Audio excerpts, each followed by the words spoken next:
രാത്രി ഏറെ വൈകിയും higher secondary വിഭാഗം ഒപ്പനവേദി സജീവമായിരുന്നു നടന്നത്. എന്തായാലും എന്നോടൊപ്പം ഇപ്പോൾ ഒരു കാസർഗോഡ് എന്നുള്ളൊരു ടീമുകളാണുള്ളത്. എങ്ങനെയുണ്ടായിരുന്നു മത്സരം? ഇത് ആദ്യമായിട്ടാണോ പങ്കെടുക്കുന്നത്? ആ. അപ്പോൾ ഒരു പ്രത്യേക ഒരു എക്സൈറ്റ്മെന്റ് ഉണ്ടാവും. നന്നായിരുന്നു, എങ്ങനെയുണ്ടായിരുന്നു? വളരെ നല്ല എക്സ്പീരിയൻസ്. ഇത് ആദ്യമായിട്ട് സംസ്ഥാന തലത്തിൽ എത്തുമ്പോൾ ഒരു സന്തോഷമുണ്ടോ? നല്ല സന്തോഷമുണ്ട്.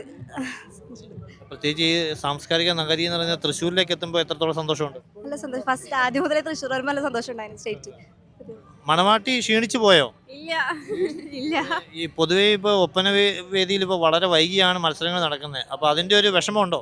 ഇല്ല ഇല്ല ഇല്ല ക്ഷീണമൊന്നുമില്ല, ഇല്ല ഇല്ല ഉഷാറാണ്. ഉഷാറാണ്. കാണികളുടെ പിന്തുണയൊക്കെ എങ്ങനെ ഉണ്ടായിരുന്നു? അടിപൊളിയായിരുന്നു. സ്വന്തം നാട്ടിൽ കിട്ടാത്ത പിന്തുണയുണ്ടോ? അങ്ങനെ അതിന് സംശയമുണ്ടല്ലേ?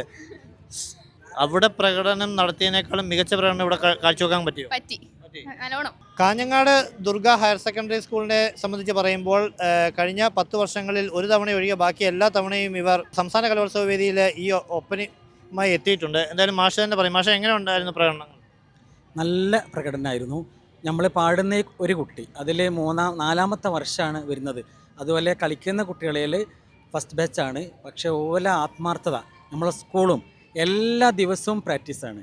അത് ഞായറാഴ്ച ശനിയാഴ്ച എല്ലാം ഉണ്ടാകും കംപ്ലീറ്റ്. അപ്പോൾ ആ പ്രാക്ടീസ് എന്താണ് ചെയ്തത് അതേപോലെയാണ് നമ്മൾ സ്റ്റേറ്റിലിവിടെ കുട്ടികളെ അവതരിപ്പിച്ചത്. സ്കൂളും ടീച്ചേഴ്സും പ്രവർത്തനമായതുകൊണ്ട് ഞങ്ങൾ കൊടുക്കുന്ന കോച്ചിങ്. സംസ്ഥാനത്തിലെ പ്രകടനങ്ങളൊക്കെ എങ്ങനെയായിരുന്നു? നല്ലതായിരുന്നു. നല്ല എ ഗ്രേഡ് ആയിരുന്നു. മികച്ച പ്രകടനമായിരുന്നു കാഴ്ചവെച്ചിരുന്നത്. എങ്ങനെ ഉണ്ടായിരുന്നു? നല്ല മത്സരമായിരുന്നു. അപ്പോൾ 5 മാർക്ക് കാസർഗോഡിന് ഈ ഒരു പ്രകടനത്തോടെ കൊടുക്കുകയാണ്. കിട്ടും. ഓക്കെ, അപ്പോൾ കലാകിരീടം ആർക്കാ? കാസർഗോഡ് കിട്ടുന്നു പ്രതീക്ഷിക്കുന്നു. ചരിത്രം തിരുത്തട്ടെ. തിരുത്തട്ടെ.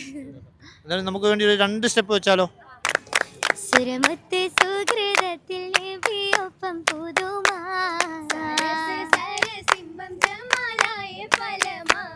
തരമഞ്ചം ചൂപ്പാലി മൈലാഞ്ചിയാ താലത്തിൽ ആദർപ്പത്തിൽ മൈലാഞ്ചിയാ മലർ മുഞ്ചിയാ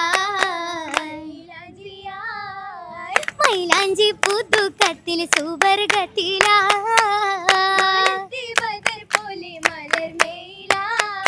അരങ്ങിലെത്താൻ അല്പം വൈകിയെങ്കിലും അതിൻ്റെ ക്ഷീണമോ അതിൻ്റെ ആലസ്യമോ ഒന്നും തന്നെ അവരുടെ പ്രകടനത്തെ ബാധിച്ചില്ല. കാസർഗോഡ് ടീം ഉഷാറായി തന്നെ അവതരിപ്പിക്കാൻ കഴിഞ്ഞു എന്നാണ് അവർ സ്വയമേ പറയുന്നത്. എന്തായാലും ആ ഒരു ആത്മവിശ്വാസത്തിന് പ്രത്യേകമായ അഭിനന്ദനങ്ങൾ, എല്ലാവിധ ആശംസകളും നേരുന്നു. ക്യാമറമാൻ പ്രവീൺ പ്രകാശിനൊപ്പം അഭിജിത്ത് തലച്ചിറ, TCV.